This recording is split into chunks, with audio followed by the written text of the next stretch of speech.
ito na guys, pauwi na kami. So we take a different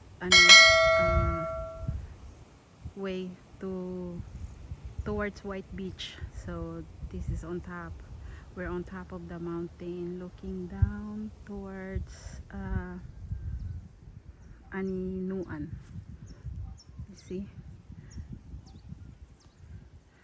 Somewhere there is where we renting. There. See? Those houses. That's where we're renting right now. So that's behind. Hold on. Let me show you. There's where Aninuan Beach. Sorry, masyadong malabo. Ayan. So there where Aninuan Beach, where we go swimming all the time. So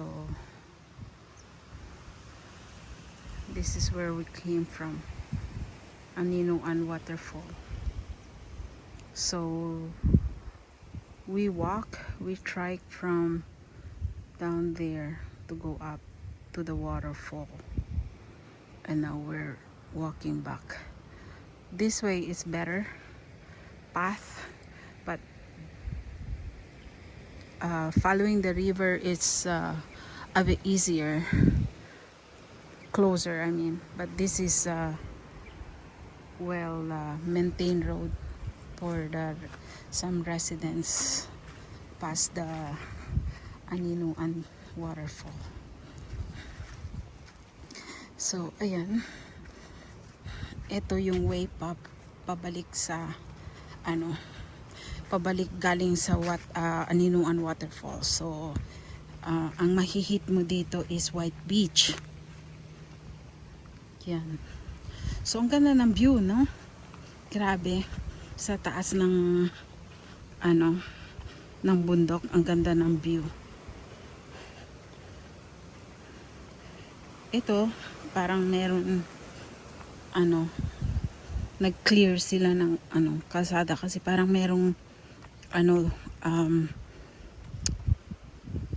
property doon sa taas ng waterfall sa may Aninuan. Meron doon parang waterfall na may-ari daw is American, sabi nung caretaker ng waterfall. So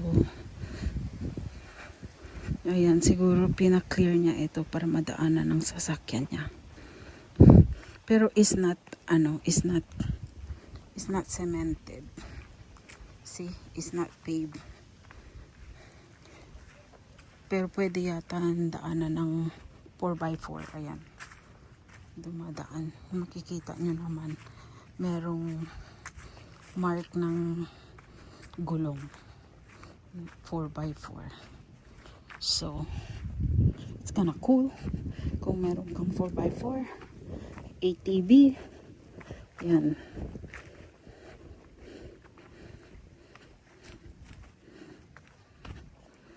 So this is the way home.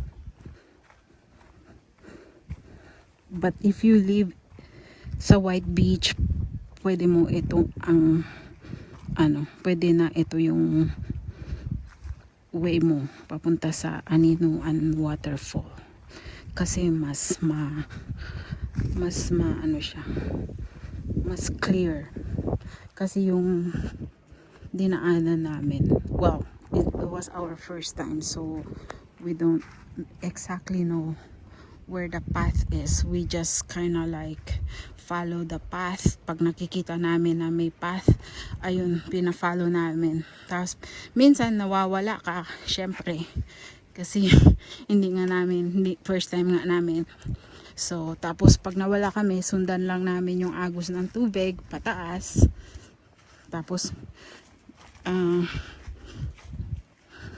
maya-maya makita na naman namin yung daanan, so sundan na naman namin yung daanan hanggang sa meron kaming nakakasalubong na tao. Tinatanong namin kung tama ba yung dinadaanan namin. kung malapit na ba kami, blah. So yun, marami naman siyang tao guys, kasi may mga kabahayan din naman, may nagfa-farm, may mga new gun. So yun, 50 pesos yung entrance. Maliit lang siya na waterfall, maliit na. It's good. We are lucky enough na pagdating namin doon is nobody there except us. So but when we were about to decide to leave, meron ng mga dumating na mga tao galing White Beach. So ayun, nagdadatingan na, tapos may dumating na 5 people, and then there was more coming, like 3 more, but the fall is very small. So we're lucky enough na kami lang yung nandoon, na enjoy namin, na kaming dalawa lang ni Chris yung naligo. So good timing talaga yung pagpunta namin, good timing. Pasensya na kayo kung magalaw yung video ko kasi wala akong stabilizer. Hawak-hawak ko lang yung phone. So nakalimutan ko kasi yung aking camera. Naka-ready na yun eh. Nilagay ko sa lamesa ng kitchen table, tapos nandun na, naglakad na kami, doon na kami sa may river, nalala ko, nakalimutan ko. So anyway, I still able to take some footage to show you guys. Ano yung waterfall, dami ditong mga bahay guys.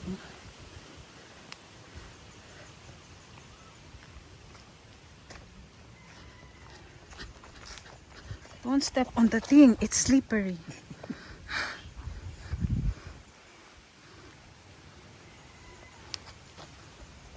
Nakakatakot kasi madulas. Umulan kasi kagabi guys, kaya madulas yung mga bato. Tapos doon naman sa dinaanan namin kanina papunta doon is madulas din kasi sa sa river. So talagang konting ingat lang. Buti na lang kamo ay naka water shoes kami, kasi pag nag running shoes kami or naka shoes kami, talagang basa or putik. Ayan, ito na yung way pa uwi ng bahay galing sa Aninuan Waterfalls. Yung mga private property, ganda guys. Oh, tingnan nyo oh.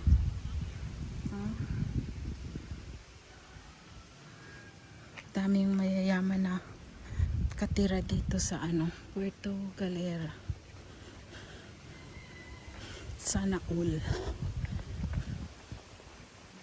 Ang ganda ng mga bahay nila, tingnan nyo guys.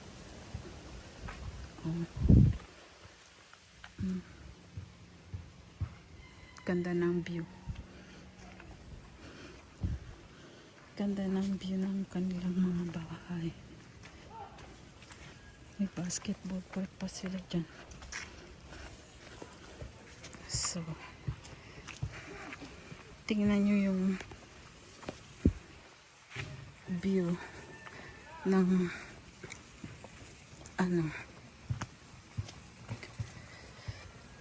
White Beach.